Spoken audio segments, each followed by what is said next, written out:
y'all, Renee here. I am here today to put together the Craft with Heart Cut Above Layout Kit for February. This is part of the Craft with Heart subscription service.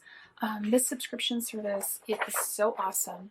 It gives you a kit that makes two-page layouts. Everything is included that you need except for your adhesive. All you need is your adhesive and of course your pictures and a pen so you can write your story. But everything else is here pre-done pretty much for you. You do get photo placeholders if you're like me and you do your photos later. So there's that. There's also pre-cut mats. So all the mats you're going to need are all going to be pre-cut for you. So put those off to the side. You also get all of the paper that you need, and all of the paper is pre-printed. Looks like I have it upside down. This is very cute. All the paper is pre-printed for you. That gives you a head start. And here's the other one. Very cool graph. Oh, I love that. That's cool. So that, and then you also get your die cuts, and they're clearly marked as to which, it was right side up the first time, which layout they go with. So here's layout 1, so that's going to be all of this, and then layout 2 are these pieces. Really easy to punch out, very minimal little nubbies. You'll see me clip those off with my scissors, very easy. And then you also get all of your stickers that you need, and they again are also clearly marked which layout. So this is layout 1, this will be layout 2. So a lot of stickers with this, which is nice because these are heavy cardstock stickers. So they add a real dimension without adding a lot of bulk, which sometimes can be problematic in your photo albums. So that's a really good way to get that dimension without the bulk. So there's that. So I am going to go ahead and get started with this kit, and I'll put some music on for you, and I'll be back at the end to talk a little bit about them and show you a little closer look at the final projects. Enjoy.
these turned out really cute. I really like these. There's a lot of detail in these, and I don't think if anyone looked at them that they would ever know that they were so easy. This one is so, so cute. And it went together really easy. These scalloped edges were just a little bit hard to trim. And you'll notice that to save room on paper so you got more die cuts, they put die cuts in the middle. You do not need to trim out the middle, so just cut it out. However, just leave it rough because you're going to cover it up anyway. But aren't these adorable? Love them. Love, love, love. Then this one, you'll notice that when I was taking the butterflies out, they were a little bit difficult. They are very, very intricate. So what I did was I just grabbed my X-Acto knife. Nothing special, just an old X-Acto knife that I have. It's not, I don't even think the blade's all that sharp. Probably would have been easier with a sharper blade. But I just went around and trimmed out some of the little pieces of these butterflies, just so that they wouldn't tear, because they are so, so delicate. So they turned out, I really like the way this one turned out as well. Just really pretty colors, very sweet. So that is it for the February Craft with Heart subscription kit. I hope you enjoyed it. If you have any questions about the subscription kit, leave me a message down below, or you can just check out my store. There is a link down below to get to the store so that you can purchase this yourself. Also, I have a VIP group, and I have a Facebook group down below. I have it linked, and it's a fun little group. If you'd like to join us, feel free to join us. You just need to answer a question about what you do in your spare crafty time. You don't answer the question, unfortunately, I won't approve you to come in the group, because we've had some kind of weird, strange people try to get into the group. So we don't want them there. Only fun people get to come. So if you'd like to join the group, just check out the link down below. And then also, if you aren't a subscriber, I would love to have you as a subscriber. All you got to do is push the little red subscribe button down there. If you want to be notified when I upload a video, hit the bell. And then if you like this video, please give me a thumbs up. It really does help to get those thumbs ups, and comments as well. Comments are always great so that I know that I'm doing things that you like to see. And if you have any constructive criticism about things you'd like me to see do differently, or things I'm not doing that you'd like to see, questions that you have, just leave those down below, because I'm really happy to go ahead and do some videos of things that you have questions about. But other than that, I hope you have a great day, and thank you so much for watching. Bye.